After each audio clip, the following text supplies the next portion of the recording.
Hi, this is Sarah O'Kelly with Skipper's Review, and I'm here today with a woman who chose to take a different path than, say, that's what society expected of her. A path that brought adventure and courage, love, freedom, independence, and pretty worldly knowledge.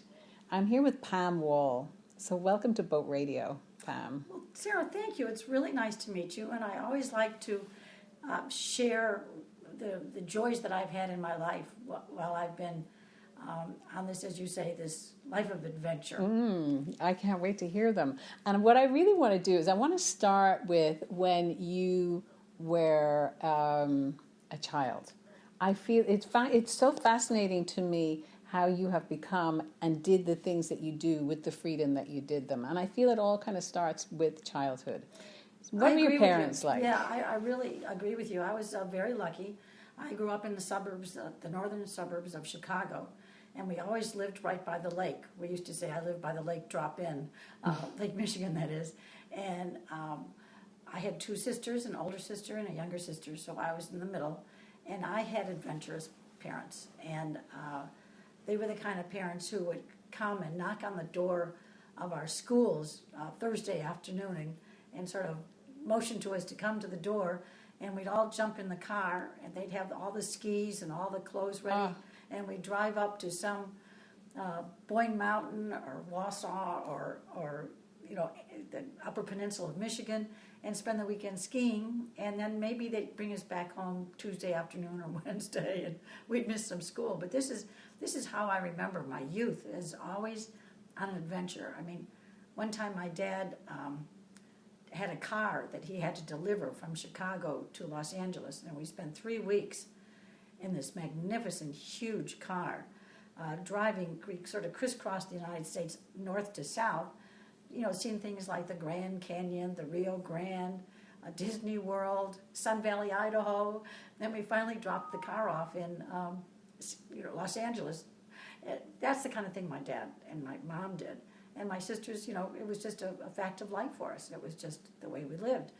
My dad was also a very keen racing sailor. And he always had sailboats that he kept in Chicago, at Chicago Yacht Club and Columbia Yacht Club. And he always wanted to win, okay? And he would buy a new boat, a new design that he thought would win. It would win pretty well for 2 or 3 years, and then he'd sell it and get the next design. My poor mother was always going crazy because she'd just get familiar with the boat and love it, have all her stuff aboard. Yeah. And my dad would sell it and get something else. And so our summers, and of course that was only summer, were spent on Lake Michigan and the Upper Peninsula of Michigan.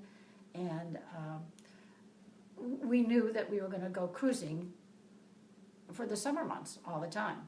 And I always dreamed of kind of meeting a man who would sweep me off my feet and sail me around the world. And I'm sure it was because of that wonderful experience that my parents gave me as a young girl. No doubt. As a matter of fact, there were 3 things in my life before I was 16 that I knew I wanted. One was I wanted to see Bali High from the movie South Pacific. Okay, that was my favorite movie. The other one is that someday I wanted to swim with dolphins. Okay, and the third one was to sail around the world. Okay, with my husband. Those were the 3 things that and you know what? I was very lucky. I got to do all 3 of them. Isn't that amazing? It is. And when I was reading to my children, when we crossed the Pacific, my children were very young. And I'll come back to that later, but this is another thing that I had to do in my life. And we had, every afternoon, we'd call it going to the movies. And we'd sit in the cockpit while the boat was self-steering, and I would read a good book to them, and just a chapter a day. And we'd have a popcorn, and we called that going to the movies, because back then there was no such thing as computers or anything. And I remember the first book I read was Swiss Family Robinson, about this family that's cast away on a beach and everything. And the other thing my children wanted to do was to ride ostriches from the movie Swiss Family Robinson. And we got to do that as well. So Wow. I passed that sort of thing on to my children. Anyway, I grew up in Chicago, sailing with my dad in the summer and skiing in the winter. And Was your mom just as adventurous, or was she just kind of doing it she was along just as for the adventurous. ride? No, she was just as adventurous, although not quite like my dad. I think she probably would have preferred a more sedentary life, probably. But when she got going, it was trying to organize a family of 5, to always go somewhere with either ski clothes or bathing suits, But I think she really enjoyed it. And I think the proof of it was that when Andy and I, my husband and I, built our boat and sailed it around the world, she would come to visit us. She would fly and stay with us on this boat. And believe me, it was not the kind of boat she was used to, because our boat is very simple. She was used to, having much more luxury. And she used to laugh when we were up a stream doing our laundry on the rocks and say, if my friends in Chicago could see me now, they think I'm on the Queen Mary, They wouldn't believe what life is like, cruising simply the way your family does. Anyway, so I grew up there, and I went to University of Wisconsin, and I did a lot of sailing on Lake Mendota, and I knew that I did not want to live where it was going to be cold. I just knew that. I knew I wanted to be someplace where I could sail all year round. So I graduated from University of Wisconsin, and with my parents' blessings, I drove down to Fort Lauderdale. I found a place to live. I got a wonderful job, and This was like in the 60s? yeah, I got in the mid-60s. I think I hear DHL. Let me go see. I just heard, the squeak of brakes out there. It's probably This one. Yes. So I packed my dog up and my bikinis, and I got in my car and I drove down to Fort Lauderdale. And luckily I found a house on the water, and I've been here ever since, and that was 1966. So that was 1966. So this was a time really for women where women were in the workplace, but it wasn't equality. It wasn't the same amount of pay. The thing that was expected of you was to have a family, have children, and take care of your husband, pretty much. It was still in that, which is hard to believe. So the fact that you took this route of complete independence and said, I'm not doing any of that, I'm heading down south to Fort Lauderdale to see what's down there. What were your plans when you were going to come down to Fort Lauderdale?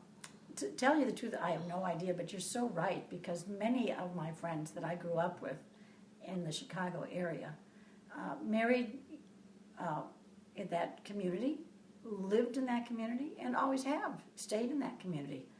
And there's nothing wrong with that. No, it's funny, I just had a calling that I wanted to get south and be where there was sailing year round. And but you're right. I mean, the first job I had was as a travel agent. Didn't make any money, but it was fun to talk to people who were traveling. Mm-hmm. And then I became a yacht broker that worked only on commission. And because I was only 20, nobody thought I knew anything about boats, although I did. So I never sold a boat, but I tried really hard. And being a woman and being 20, probably. Yeah, right. Yeah. And I was with a bunch of men who were yacht brokers, and I was just the cute girl in the office, Mm-hmm. But if I hadn't been a yacht broker, I never would have met my husband, because I saw him out the window walking down a dock. So it was serendipity that I got these poor paying jobs, but at least I was where I wanted to be. And my father always had a boat down here, even though he didn't live here yet. He got a boat, kept it over at Pier 66 Marina, and he got a series of boats called Pam's Pony. As a young girl, I always wanted a horse. Did a lot of horseback riding with my dad, and it was a joke with him. I'd get you a horse anytime, and he would buy me boats. And he'd always name them Pam's Pony, because he wasn't passionate about horses, but he was about boats, So I'm going to get my child, but I want her to have, So I had In a whole roundabout bunch way. of boats called Pam's Pony. I had a couple of them down here too. So it was different. There weren't a lot of women down here sailing at all. There was a few other women yacht brokers who were doing very well, but they'd been established for many years. And they weren't young as I was. But I didn't have to worry because through chance and magic, I met Andy and we took off. So you met Andy, you met him, he was walking by the dock, you said, hi, and he said, well, what's up? Yeah, well, it's the old story, they say I like the cut of his jib.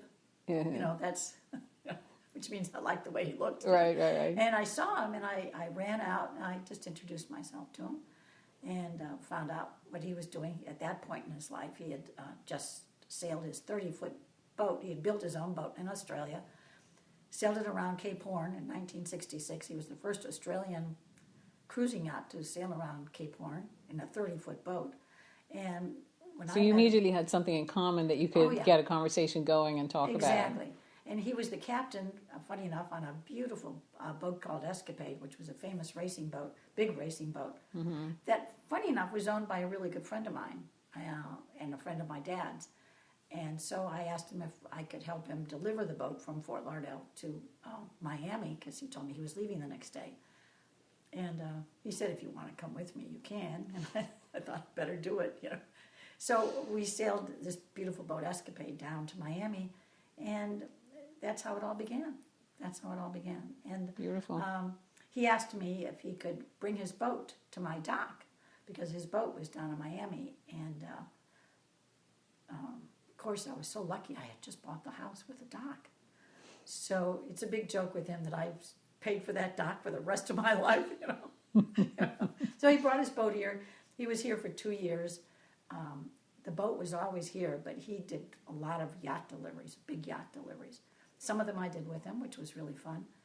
And finally... when you say yacht delivery, so it was from, say, Miami all the way up to New York, or where would you deliver to? All over the place. Or down to Honduras, from Miami to Honduras, or a big delivery he had on Escapade was from Miami up through the Erie Barge Canal and back to the Great Lakes. You're doing what you love and you're getting paid for it. Yeah. Awesome. Yeah, exactly. And was it always sailboats, or was it... Always sailboats. Always sailboats. Always sailboats, yeah. And down to the Caribbean, a couple of times we went from Fort Lauderdale down to Grenada together on a big, these are all big boats, with people who didn't want to have to take them themselves. So they got a captain and I would go along, sort of mate. I never got paid, but I was with Andy. That was my payment. And that was like $1 million to me. And then finally, he said, come on, let's cross the Atlantic. And I want to get over to Europe. And I said, there's only one way I can go with you, Andy. He said, okay, let's go get married. Typical Australian. Yeah. And we went to a Justice of the Peace and got married and took off for 3 years in this tiny little 30-foot boat. But Sarah, if I could describe this boat to you, it was 30 feet long. I'm 4'11". I'm the only person who could stand up in it. He couldn't, he was 6'3". He had to bend over to get down below. It had no toilet. It had a big bucket. It had one burner kerosene stove. I slept on the cabin sole because the boat was so tiny. And this is the boat he'd taken around Cape Horn, this tiny little boat. This is a man who knew what he was doing. Yeah.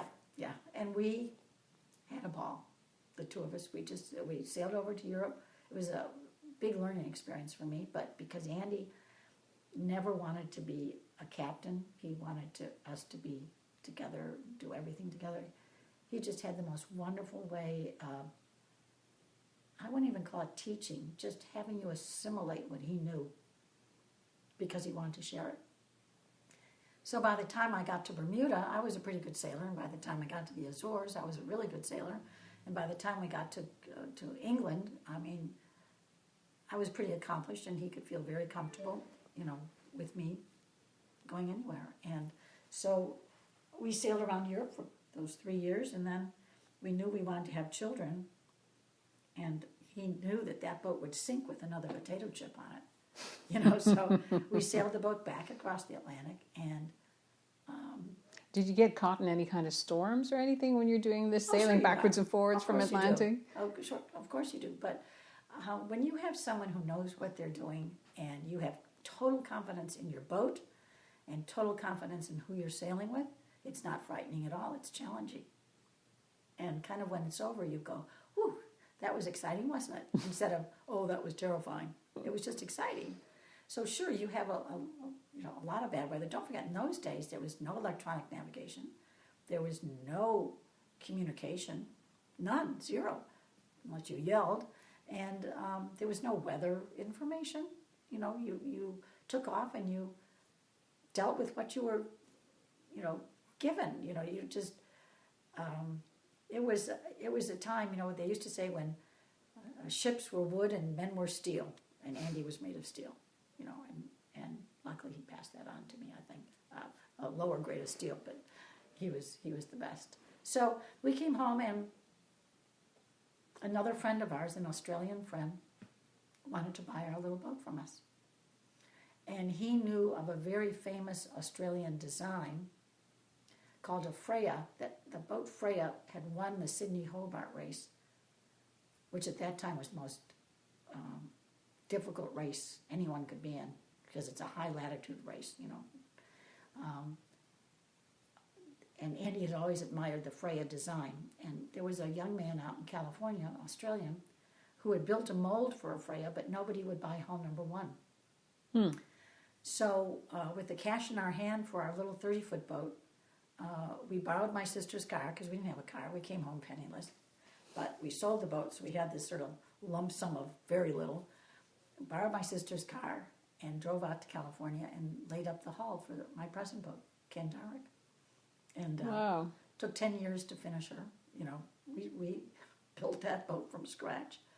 And at the same time, we were both working. Andy was always a sailboat rigger.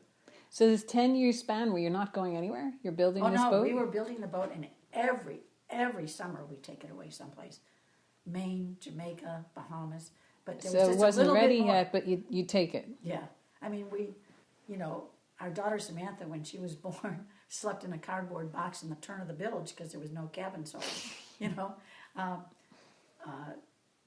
It was very, very primitive in the beginning, and of course every summer that we would go away it had a little bit more luxury, a little bit more, and the boat still isn't finished. And you're learning the exact design that you want since you're actually using it. And we changed a lot of things too. We realized that we made mistakes and we changed them.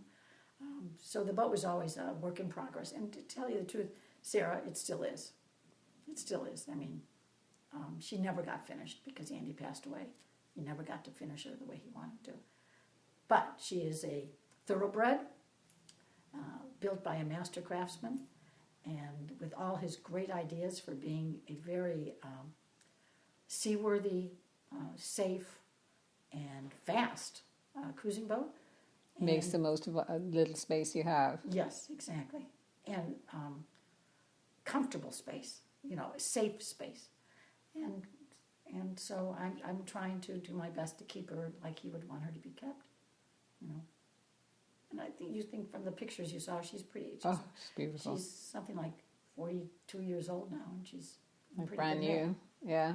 Yeah, but she's not finished. Of course not. So, anyway, so that's what happened. We went over to Europe, came home, started building the boat, had 2 gorgeous children while we were working, and. And where were you when you were pregnant and gave birth? I was home still. Oh, you're still in America? Yeah. Okay. I was still here. We were both working. I worked for a sail loft, Mac Shaw Sailmakers. Mm-hmm. I ran their office. I can't sew a stitch, but I ran the office. And I had 2 children while I was working for them. Would they go to work with you? Or pardon me? would the kids go to work with you? Or what you do with them while you were working? No. Andy would babysit them because he was here he's working on on this. the boat. And I'd come home every 4 hours, nurse, I made it for a schedule. 8 o'clock I nursed. I went to work. I got there at 9. 1 o'clock I'd come home and nurse. And then I left work at 4. I mean, we had to do it that way. And it was kind of funny because a lady down the street said, I really wonder how your daughter's going to turn out and your son. Because they were brought up by their father, And we always had friends staying at our dock. Young, nice guys. So they're very social. Yes, right. Yeah. Who all, became... sort of godfathers of our children. I had nothing to do with bringing them up when they were babies. these three guys did, you know, 3 or 4 guys if they were all here. It was kind of fun, you know. And so it was a wonderful experience. And then finally Andy said to me, when our daughter was 7 and our son was 4, I could keep working on this boat for another 10 years. But let's get out of here. Let's go. Let's do it while we can. Let's do it while we're young. Let's do it while they're young. Boat is far enough along that we can live on her comfortably. She's not what I want to have her in the end, but she's far. And you could work on her while you're on the road, too, Yeah, we right? could if we or on wanted the, to. Yeah. Not the road, Except the we had ocean. way too much fun. Yeah. Anyway, so we rented our house and took off. And my son, Jamie, was 4, and my daughter, Samantha, was 7 when we left. And we told my parents, who really wanted to go with us. They were so cute, you know, when they said goodbye to us. Oh, God, I wish we could come too, you know. We told them we'd be back in 2 years, but it wasn't for 6.5 years that we came out. You know, but my mom came to visit us quite often. She came to Papeete in Tahiti and stayed with us for 6 months. Then she flew to New Zealand and stayed with us for 6 months. My You dad sailed all the way to New Zealand. Oh, well, we sailed around the world. You sailed around the world, I know, Yeah. but even when you break it down into actual spots, because it kind of rolls on, well, you know, we sailed around the world. Yeah. But you sailed around the world. I mean, that's huge. Sometimes, you know, when I fly, like I fly to New Zealand now because my job is in New Zealand, I think, I look down, I see that vast Pacific. How do we do that at 4 knots or 5 knots or 6 knots, you know? And How it do we took do 7 it? years to do the whole thing, but taking Yeah. your time and stopping where you wanted Oh, for as yeah. long as you wanted. And Yeah. was there We were never in a hurry. any long periods, like a year, that you stayed Oh, yeah. somewhere? Or? We stayed in Papeete, Tahiti for a year, always living on board the boat. Andy got a really good job there ashore, and it was the first time my children went to school. We put them in real school, which was the best thing we could have done because they became fluent in French within a week. And so that was wonderful. And then after that wonderful year of living there and really becoming a part of the community, that's what I loved. And that's what the kids loved. We moved further west, and when we got to New Zealand, we did the same thing. We stayed in New Zealand. Andy got a job, and we put the kids in real school again. They learned Kiwi in a week. And then they started sounding like little, you know, Kiwis. Yeah, they did. They got that twang, you know. And then when we finally got Andy back to Australia, we did the same thing again. We always lived aboard the boat. I got a fabulous job in Sydney. And He did got you a meet up wonderful with job. his family now? You're in Australia? His or? family had all passed away. It's so sad. We met up with his brothers and sisters-in-law, which was wonderful, just wonderful. But, you know, it was too bad his parents had passed away. So that's another reason why once we got into the Indian Ocean, beyond Australia, coming home, we were in a hurry because my dad was very ill, and we didn't want to lose him like we had lost Andy's family. So we kind of rushed through the Indian Ocean and around South Africa to get home as quickly as we could. And luckily I got home just in time. So, you know, that's the kind of thing, that's the only schedule we had, was we didn't want to miss out on that. How did your dad die? He had a heart attack just shortly after I came home. But he had been very sick up until he'd had other problems. But luckily I was here. Yeah, luckily I was here. But we enjoyed every place we stayed. We enjoyed the jobs we got there. There was no tension, no fighting, no nothing between the two of you. It just was smooth sailing, You know, as they say. You know, it's so funny because I do a lot of women in cruising consulting and having workshops for women who are nervous and everything. And it's amazing. My friend. You jump in. Okay. Amazing to me how frightened a lot of women are because their mates, their husbands, their boyfriends, whatever it is, their significant others who sail with them, don't share with them the aspects of sailing, so they become passengers. And of course, passengers who don't understand what's going on get frightened, right? You know, I mean, and a lot of them, you know, have to have special cabins to go into to get away from their men because they have emotional, you know, fallouts with them, and I can knock on wood here and say, Andy and I never, ever had any kind of a situation like that. I mean, we were just enjoying every minute all the time, you know. I think You were we blessed. were very lucky, but of course we were very well. I can't say we were matched. We were like, he was so different from me. He wouldn't talk to you for anything. He was so private. He never spoke about himself. And he'd always make me do the talking, you know, and he'd hide behind pillars when, and you know what I mean? He was just he wasn't a recluse, but he was shy, bashful, you know. Not me, you know, I'm out there, you know. Well, lucky, or the connection may not have occurred if you hadn't been. Maybe, you know, but we. Look at me. Yeah, that's right. That's right. No, I mean there was no competition, but he was so good about teaching me. It wasn't like it was a class. It was like There was no talking watch down me, to let's you do or it together. authority. Yeah. And that stood me in good stead over the years because of how I can help other people, and hopefully do it the same way he does it, without feeling any kind of an ego about it at all, but just wanting to share. That's it. That's the big thing. Just share. You know. So we came home, and we were home for 2 years, and our children obviously could not fit into real school here. And how old are they now? Now they're 6 and 8 or 9? Yeah, no. They're Samantha was a teenager. She was. Oh, no, you were gone for 6 years. That's Yeah, right. Yeah, that's and right. you left when she was 4 and 7. Yeah.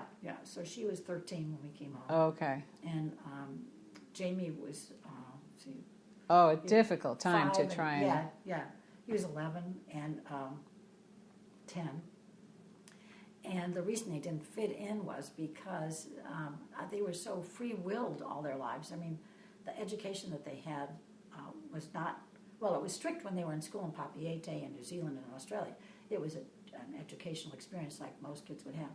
But I mean, like, they didn't know what football was or soccer or dances. I mean, these kids could windsurf and scuba dive and sail a dinghy and know other cultures and.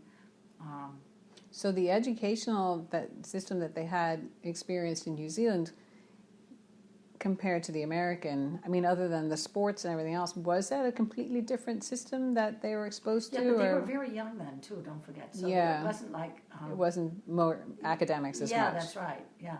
But the biggest problem that they had here was their hands were always up. And, you know, kids don't, you know, if you're different, kids don't like you. And my kids could talk to an adult like an adult themselves. I mean, they were curious, they were interested in other people, and they were certainly not bashful, these two kids. And so, you know, if a teacher asked a question, their hand would be up where everybody else would look at them like, you know. And they did not get along here. They did not know. My daughter, who was a beautiful girl at 13, she looked a lot like you, Sarah. Long blonde hair, really beautiful, kind of shy like her dad, but you know, she was sexually harassed. She was caught in the bathrooms, you know, the girls trying to get her to smoke.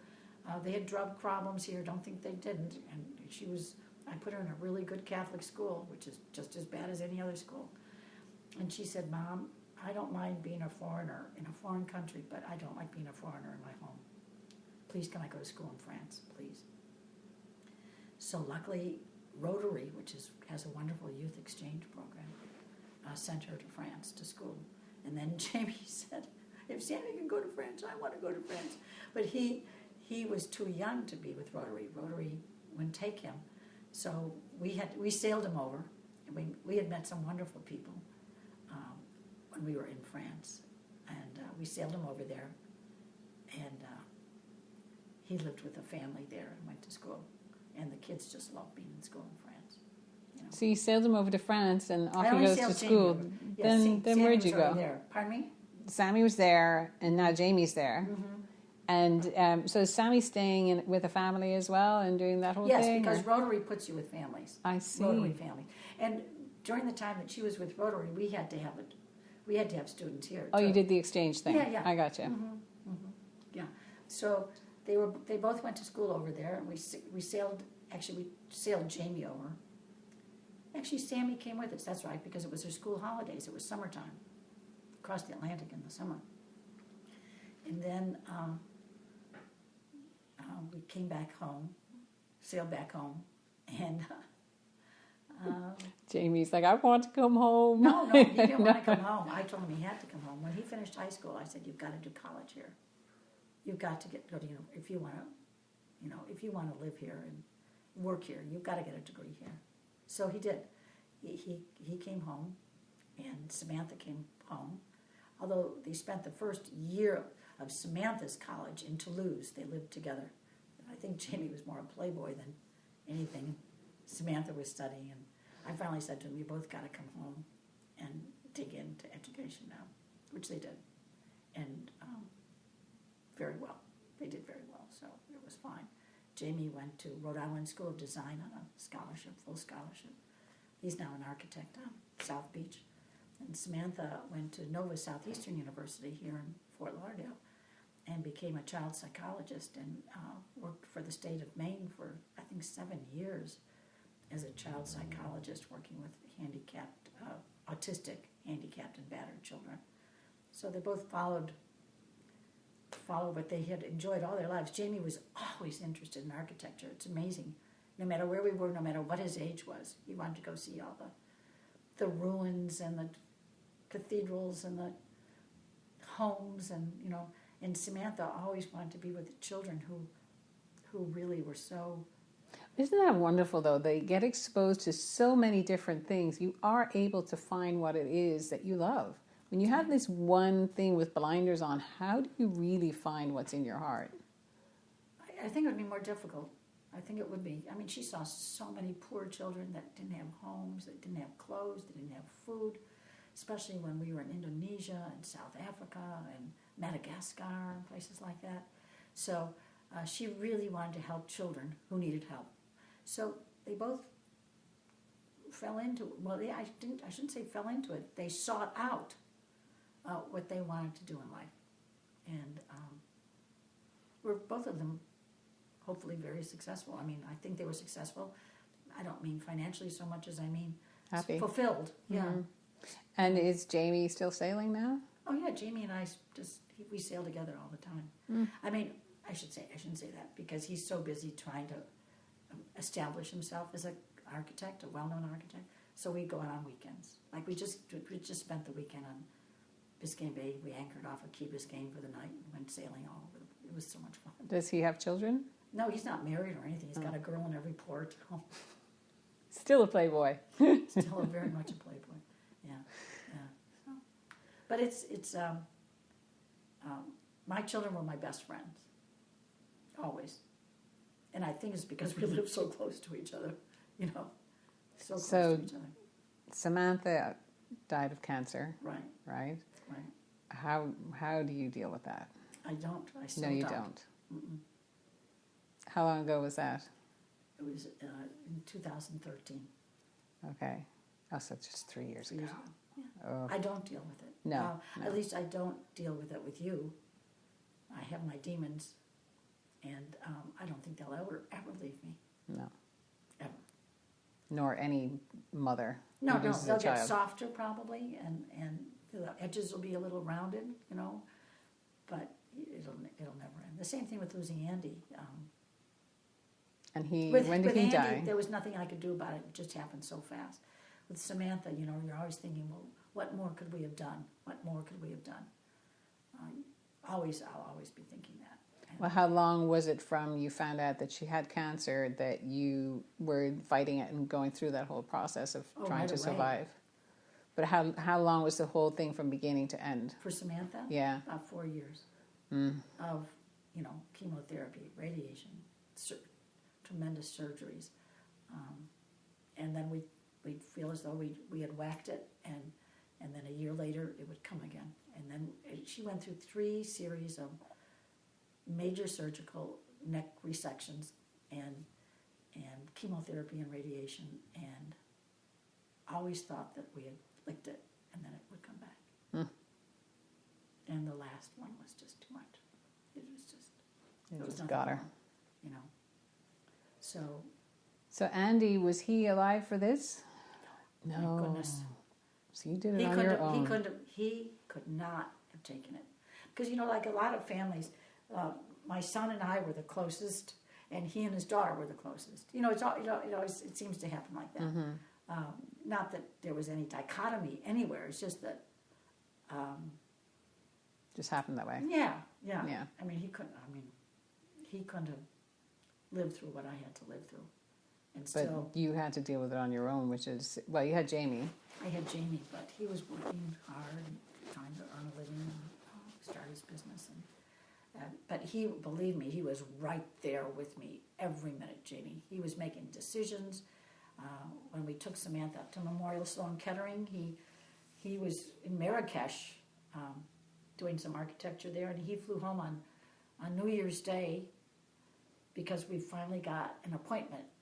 To get an appointment there is, you know, With you the die right waiting doctor. for- Yeah. And so he flew home from Marrakesh. He made all the plane reservations for me and Sammy to fly up there, hotel reservations, so that we could all meet up on the 2nd of January and go there. And, you know, so he was my backbone. I was Samantha's Support everything. support, Yeah. and caregiver. Yeah. It's something, Yeah. may no one ever know what I have been through, because the only way you could know it is to go through it, and you don't want anyone else to know it, ever. To see someone you love so much suffer so much, I know. and to try to do everything you possibly can, and then not have it work. You know. And then for somebody like me, the temptation is to say you're sorry, but really, I can't even fathom it. No. I can't even, No matter what you say, it's it doesn't matter. No, but it's something that I have to live with, and you know, what I love doing is talking about them and keeping them alive for other people as well as for myself. And I really should sell this house, you know, and move into something smaller.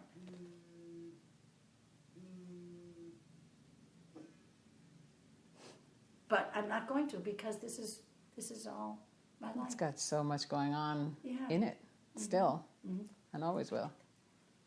Yeah. I want to see what this guy needs. Hang on one sec. Talking about Samantha. We were talking about Samantha. Mm-hmm. So now a lot of, I feel, of what you were saying was that you regret letting things hold you back from just going. Like you would pause because you have this responsibility to do or that responsibility to do. Whereas in hindsight now, you kind of would have felt that you could have easily gone way before you did. You know, when I give seminars, which I love doing across the country, I always say to people, get out there fast. Don't, you know, you can always add on to your boat or subtract from your boat or buy what you want after you get what you need.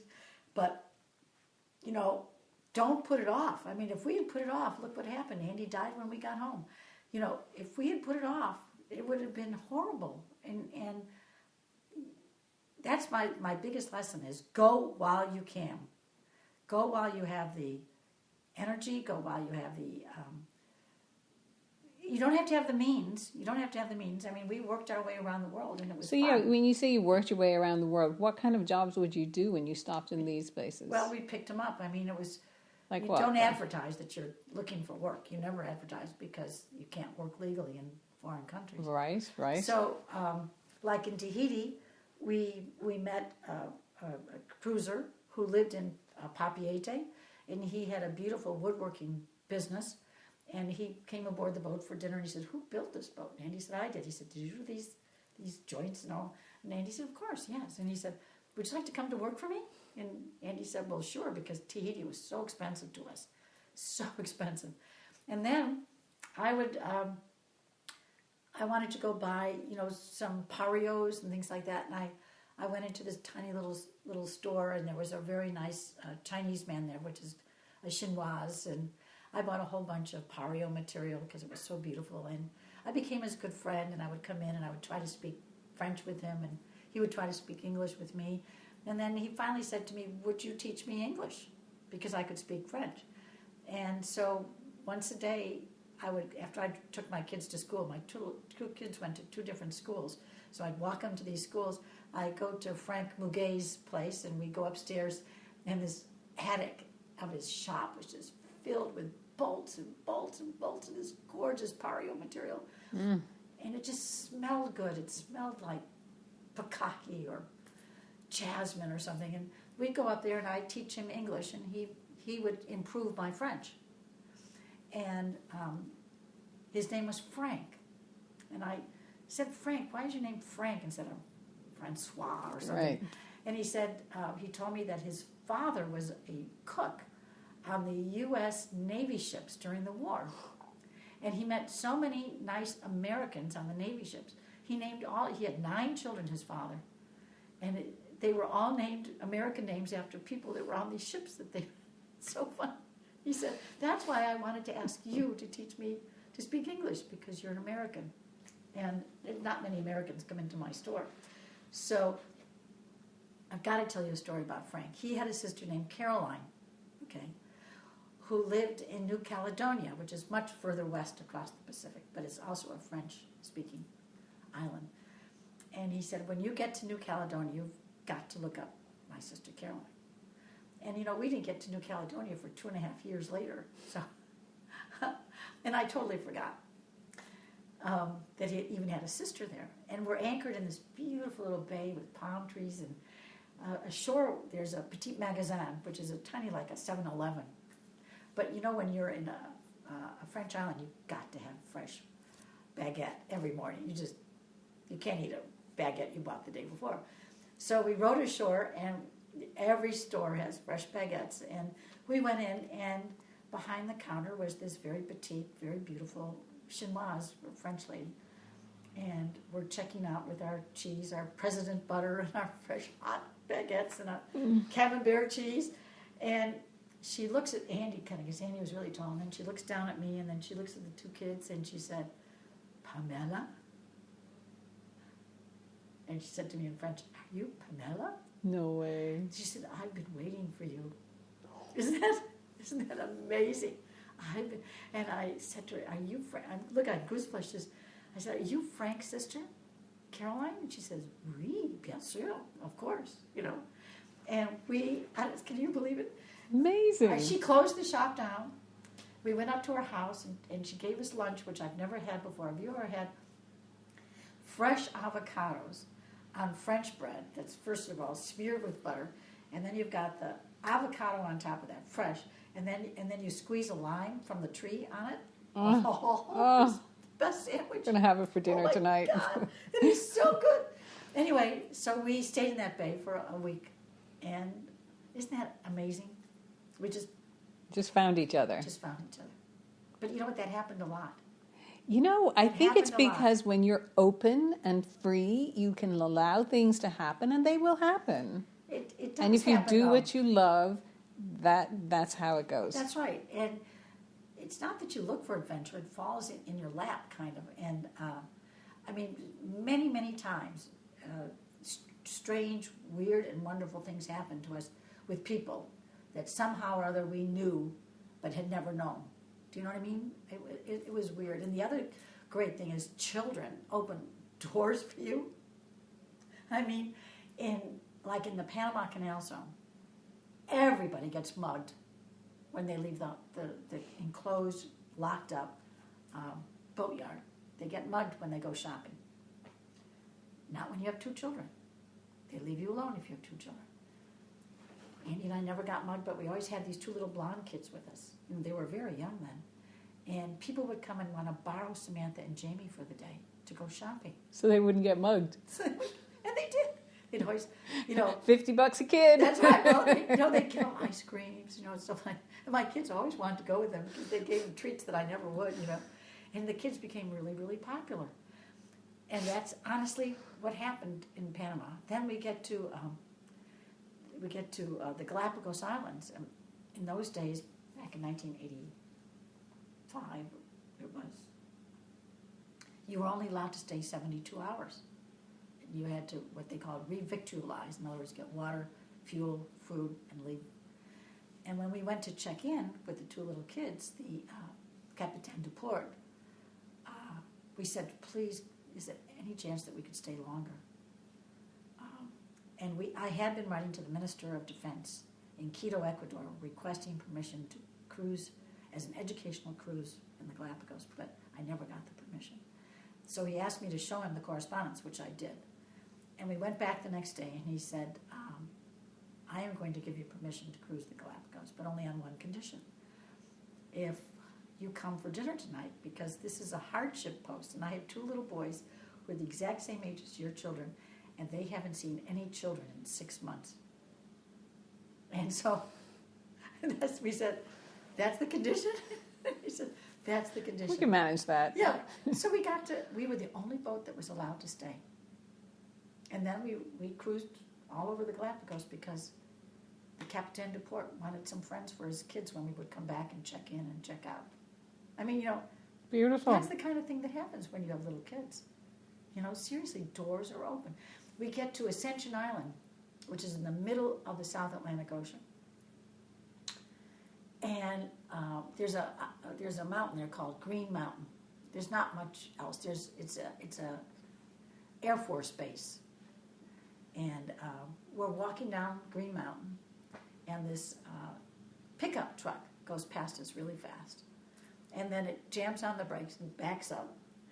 And it stops right next to Samantha, who by now is, 12 years old and absolutely magnificent. And it's a young kid. He gets out, and he says to Samantha, not to us, would you like a ride down the mountain? and she see you, Mom, see you, Dad. Yeah. But he said, they can sit in the back, because it was a pickup.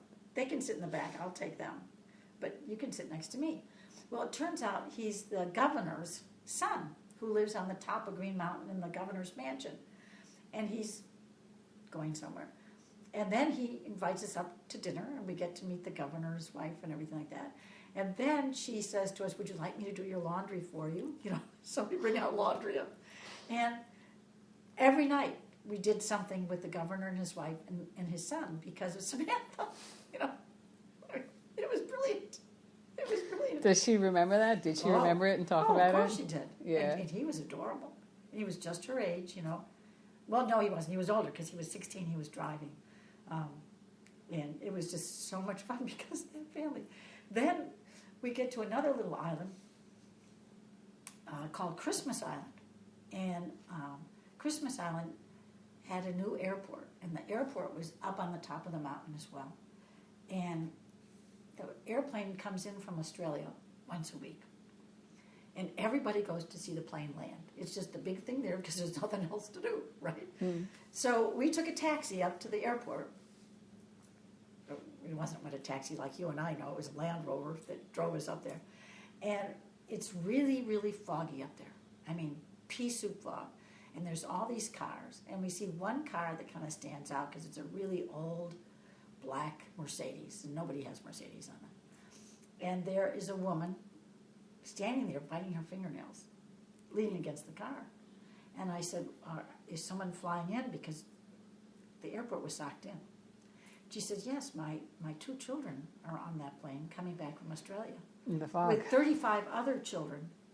They've gone on a trip to Australia as a school event. And she said, I'm really nervous because they're committed. They have to land. They can't get back to Australia. And I said, don't worry. I'm sure it'll be okay. So the plane tries to land. We all are there alongside the runway. This is the whole island, 300 people. And the plane comes in and can't land and takes off again. Well, she starts to cry. So I go over and start hugging her and saying, I know it'll be okay. I'm sure he's used to this, Don't worry about it. And we start hugging each other, and the father's a wreck, and Andy's there, and Samantha and Jamie are saying, it'll be okay. And the plane comes in and lands. And all these kids come out, and all their parents going, hug them like. And as we were waiting for somebody to give us a ride back down the mountain, because all we do is just stand there and sort of wave to people, and if they stop, they take a stop. And their Mercedes came by and said, come on, jump in. Why don't you come and have a cup of tea with us? And it was the governor of Christmas Island. So Another governor. Another governor. So we went there, and they asked, by the time that it was time to leave for tea, the kids said, oh, could Sammy and Jamie please have a sleepover? We want them to stay. So we stayed, and we enjoyed their company. We stayed for dinner, and the kids stayed and slept overnight. And then we were together the whole time we were there. And it was so funny because every afternoon we had to go to tea to the governor's house. And, here we are, anchored with all these other boats. And we'd say, people would say, do you want to have a drink or you want to have dinner? And we said, I'm sorry. We have We go to the governor for some house. tea. They call it the big house. And, they go, yeah. But they were wonderful, wonderful people. And it was because of our kids. And because you were able to show some sympathy in a situation that was pretty dire. Well, that too, but anybody should have done it. That poor woman was hysterical. All the mothers were hysterical. And I would have been too. It was a DC-3, for goodness sake. No radar or anything. Of course, the pilots were really good. But anyway, so that's the kind of thing that happens, Amazing. So It what is. would you say to somebody, I'm not a sailor, you know what, maybe I will. I'll go for I'll sail somewhere. How do I start? You come sailing with me, for one. Okay, what you got to do is, what I would do if I were you, okay, I would, there's like Gulfstream Sailing Club here is always looking for people to go sailing with them. Hillsborough Inlet Sailing Club, what a wonderful group of people. They're up in Hillsborough. They're always looking for people to go sailing with them.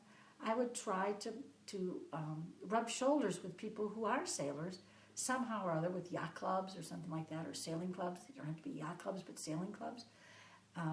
And like both of those clubs don't have clubhouses. You can become a member, not be a sailor. It's just a sailing club. Coconut Grove Sailing Club. And then they're looking for crew, and then you just jump on and you just learn as you go. I'm just saying, a lot of them have sailing lessons that you could go on. All of those places, and I try to belong to all of them just because I like to mingle, are wonderful people, enthusiastic sailors, and they want to share their enthusiasm with people, Mm-hmm. And that would be a good way. Or go to the boat shows. If you were to go to the St. Petersburg Boat Show the first week in December and come to all my seminars, you would be surrounded by people who are just like you because they go to the seminars to learn. The people who know what they're doing don't go to the seminars. It's the people who want to learn. And sometimes it is the people who know what they're doing because they're my friends and they come just to be with me. Do you know what I mean? Boat shows have great seminars. Miami Boat Show will be coming up in February. St. Petersburg is going to have a great big one. You just missed one in Melbourne, the Seven Seas Cruising Association CAM. All those kind of places are, have lots and lots of people who want to help, who are enthusiastic. So if it's something you want to do, there's a way to do it. Mm-hmm. Yeah. Mm-hmm. There's a group on Facebook called Women Who Sail, who help each other, go sail. I help edit another Facebook page called Women in Cruising. It's for women or those two, because they are women oriented, are to help women get out there and do it.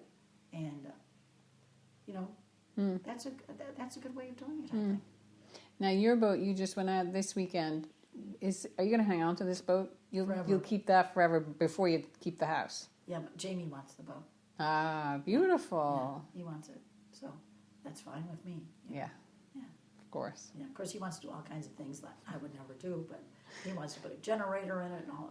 I say, Well, he's got to keep all his women happy. Yeah, right. When I'm gone, you can do whatever you want. I'm keeping it simple. It's a simple boat. I'm used to it.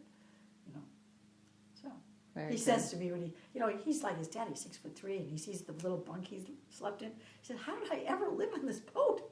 I said, "You were a little kid, Jamie."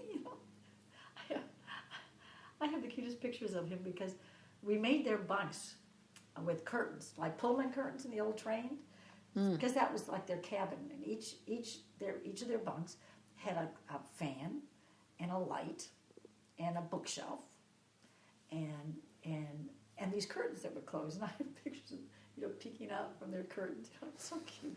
Kids are so cute. They're so cute. And, they're so adaptable, much more adaptable than adults.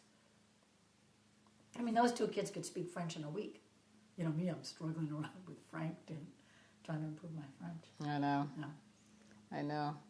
So what are you up to now? Well, I came home and I got a job with West Marine. That was in 1991 when we came home. And I got a job at the second store east of the Mississippi in Fort Lauderdale. I worked for them for 22 years. And when Samantha passed away, I lost my job with West Marine because I had to be with her. And I was pretty much in the dumps. No, I was in a cavern, a pit of despair. Because not only did I lose my husband and my daughter, and the horrific 3 years of watching her fade, and then I lost the job that was like a family to me. And Andy and I had never saved a penny. So I was having a difficult job keeping this house. And a cruising friend of mine, very famous man back in the 60s and 70s, his name is Steve Dashew. As a matter of fact, see all those red books up there? Mm-hmm. He wrote all of those books. Very famous sailor. And he was a friend that I hadn't heard from in a long time. Called me up and said, "You didn't tell me you weren't working for West Marine anymore." And I said, "I don't tell anybody because I'm so devastated." He said, "Well, I want you to start working for me tomorrow." Yes. And I said, "Doing what?" He said, "Well, I'm building these aluminum mega yachts in New Zealand now, and I need someone here in the States to purchase everything. And you've been doing that all your life at West Marine.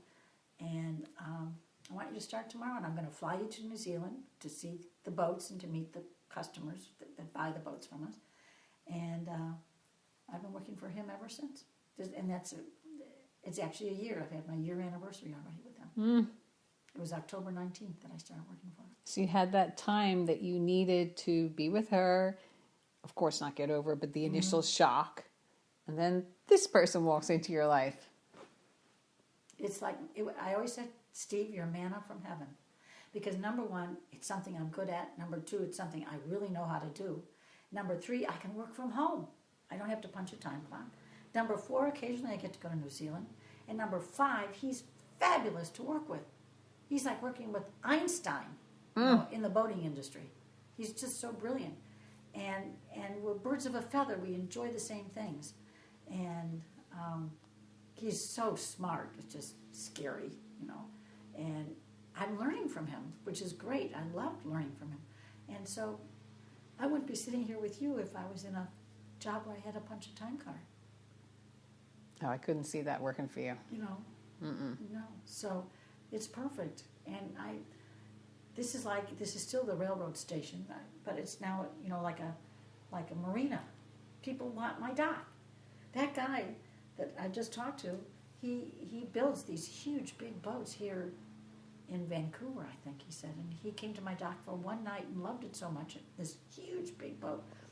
And he just wants me to keep his boats now. He's got 2 boats. But it's mostly for friends. Mostly for friends. Like David, who's out there, is going to either have to raft off another friend who's coming in or something. Sometimes I have 3 boats rafted off. But they're tied my friends. beside each other. Yeah. It's really cool having this, Fantastic. Really cool. Yeah. And you know what? It keeps my mind active, and it keeps me from crying, and it keeps me from, and it also makes Crying's me realize, good, though. Yeah, but it also makes me realize how lucky I am. You can think to yourself how unlucky you are, but how lucky I am. And I have a son who is my best friend. We're going to Montreal together. He wanted to take me someplace where there's snow for Christmas, and we're going to Montreal. And Love he's it. arranged it all, I just have to show up at the airport. So when are you going to do that? The 24th? 22nd. The 22nd. Yeah, we'll come home the 26th. Beautiful. Just because he wanted to go someplace where there's snow. And you should see the hotel we're staying at. It's a home that was built like in 1744, and the hotel only has 9 rooms, and every one of them has a working fireplace, and it's very, very French. Beautiful. You can stay at a You get the French. croissant and the Yes, avocado. Yes, it's the old part of town, you know. And so he said, we're going to speak nothing but French and eat nothing but croissants and coq au vin, you know. So I'm looking forward to that. Have to find some clothes to stay warm, but Yeah, friends. yeah. And then, so you do some seminars as well? And I do lots of seminars at the boat shows, and I also do lots of seminars for people who need event speakers.